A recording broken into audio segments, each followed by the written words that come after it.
What's up, you freaking geniuses? So in this video, I'm going to teach you how to find all the horizontal and vertical asymptotes of a rational function. And I'm also going to teach you how to find the holes if there are any.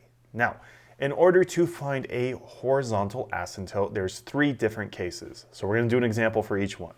So all you have to do is compare the biggest exponents on the top and on the bottom. So in the numerator and in the denominator. So if the exponent on top, or in the numerator, is smaller than the biggest exponent in the denominator, then you have a single horizontal here at y is equal to 0, or in other words, the x-axis. Now, if the two biggest exponents are equal to each other, then the horizontal asymptote is going to be at y is equal to the ratio of the leading coefficients. Okay, and lastly, if the exponent on top is bigger than the exponent on the bottom, then you have no horizontal asymptote. Now, in order to find the vertical asymptotes, it's kind of easy. All you have to do is set the denominator equal to 0 and then just solve for x. Okay, so let's go over this first example right here so we can get an idea of how to use these little rules. So first of all, we have f of x is equal to 4 over x squared. So the first thing we want to do here is simply compare the biggest exponents on top and the bottom. So as you can see on top, we don't have any exponents, right? We don't have any x terms with an exponent on them. So here, the bottom one automatically wins, right? So the biggest exponent would be in the denominator. So if the biggest exponent is on the bottom, that would be an example of this first case right here, because we're saying that the bottom exponent is bigger than the top exponent, right? So this function has a single horizontal asymptote at y is equal to 0. Now, in order to find the vertical asymptote, again, we just have to set the denominator equal to 0.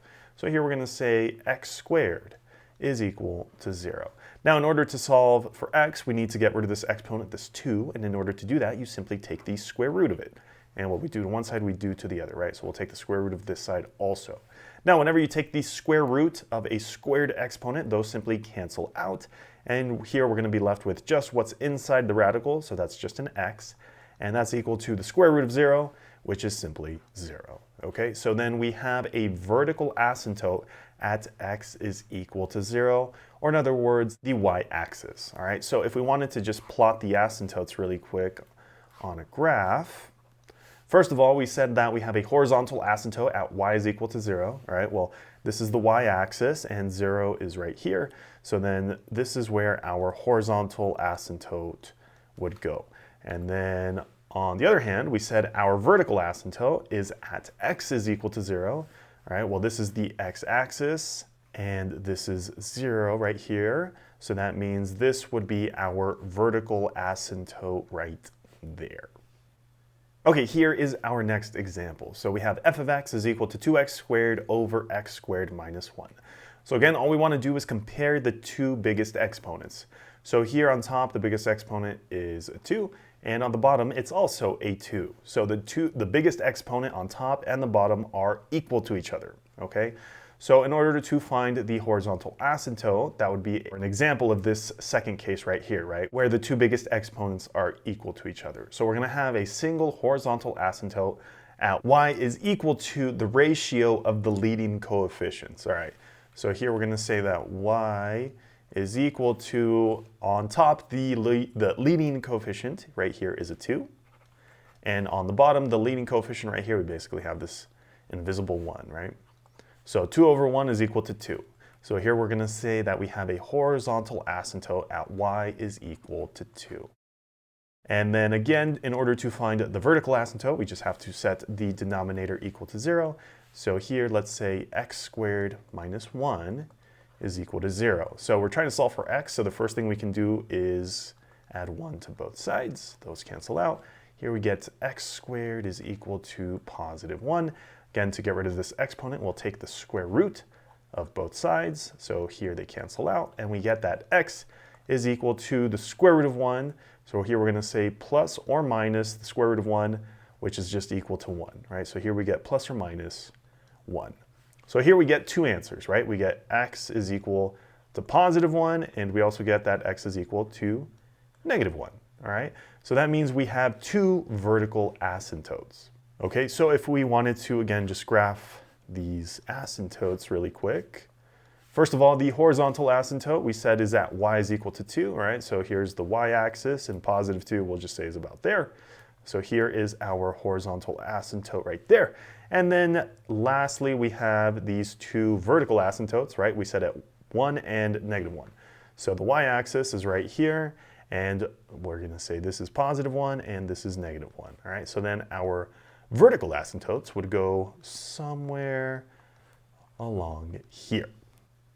All right, here's our next example. So we have f of x is equal to x squared plus x minus 2 over x squared minus x minus 6. Okay, so again, in order to find the horizontal asymptote, let's just compare the two biggest exponents. So that would be this x squared right here and x squared right here. So as you can see, they are equal to each other. So again, this would be the second case right here, right? So in order to find the horizontal asymptote, again, we could just say that y is equal to the ratio of the leading coefficients. So the leading coefficients right here, as you can see, they both would just be 1s, right? So we could say that y is equal to 1 over 1, which is just equal to 1, right? So here we can say that the horizontal asymptote is at y is equal to 1. Great, now in order to find the vertical asymptote, we want to set the denominator equal to 0. But one thing that we want to do here is, as you can see, we have two trinomials. The first thing we should do is actually factor them. And the reason we want to do that is because we want to see if we have any similar factors on the top as we do on the bottom.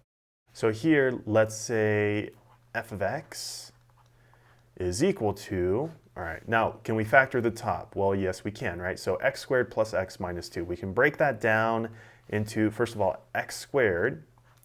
We can break that down into x times x. And then for these two last numbers, we want two numbers that multiply together to negative 2, but add up to positive 1. So that would be a positive 2 and a negative 1. Okay, now let's factor the denominator. All right, so again, we're going to try and break these down into two sets of parentheses.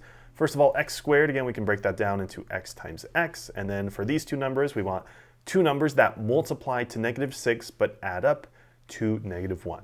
So in this case, that would be a negative 3 and a positive 2. Okay, so as you can see, we have the same factor on top as we do on the bottom, right? We have an x plus 2 and an x plus 2. So whenever you have the same factor on the top and bottom, that means there's a hole at this location. You don't have a vertical asymptote at this location, okay? So here, we're going to say that we have a hole at x plus 2. All right, so we're going to say x plus 2. And remember, we're setting our whole denominator equal to 0. So here we're going to say x plus 2 is equal to 0, right? So in order to find the vertical asymptote, the only factor we're actually going to use is this one right here, this x minus 3. So to find the asymptote, we're going to say x minus 3 is equal to 0. All right, so in order to find where the hole is, again, we just solve for x right here. So we can see that x is equal to negative 2. And then to find where the vertical asymptote is, again, we just solve for x right here. So we can see that x must be equal to positive 3. Okay, so let's get that out of the way and sketch a quick graph of what these would look like. So first of all, our horizontal asymptote is at y is equal to 1, right? So y-axis, positive 1 is, we'll say about here, all right? There's our horizontal asymptote. And then our vertical asymptote is at x is equal to positive 3, right? So we'll say this is the x-axis, positive 3 we'll just say is about here, right? There's our vertical asymptote. And then we have a hole at x is equal to negative 2. Okay, so we don't have an actual sketch of the rational function, but let's just say it looked something like that. And then we're saying that there's a hole at negative 2. Okay, so negative 2, x is equal to negative 2. This is the x-axis. We'll say negative 2 is about here. So that means there's a hole in the function right here, okay? So if you follow this function coming along right here along the purple line, once you get to this point where x is equal to negative 2, it would be undefined. So there's just this small little break in the graph, and then it just continues going on with this purple line, okay? So that's basically what a hole looks like. So if you found the video helpful, make sure to leave a thumbs up down below. And if you have any questions, let me know in the comments section below.